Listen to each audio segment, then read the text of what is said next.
आज मु लंच पाई बनई गोटे पूरा इजी आउ टेस्टी रेसिपी खूब सहजरे बनई हुए हेले खाइबा को भारी स्वादिया।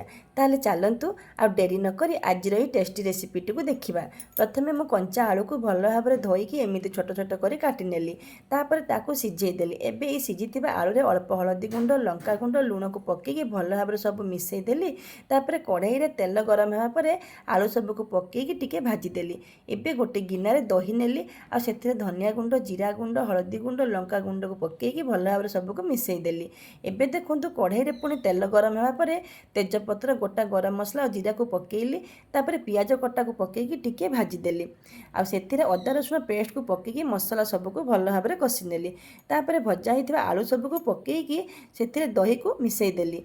तापर टिके गरम पानी पकईकी फुटई नेली एवं आवश्यक अनुसार लुण और कटा कंचा लंका को पकईली। शेष में गरम मसला गुंड और कटा धनिया पत्र पकईली। एबे देखंतु रेडी हो गला दही आलूर ये टेस्टी रेसिपी।